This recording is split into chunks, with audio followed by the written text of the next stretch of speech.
যারা এখনো সিটের টিকিট কাউন্টার ওয়ার্ডের সামনে আছে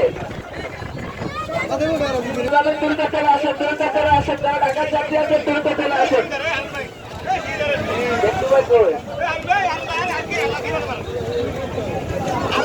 এই পাও সাবধান, প্রত্যেকের পাও সাবধান, ওটার সময় প্রত্যেকের পাও সাবধান। বড়িয়া তো 100 টাকা কেন?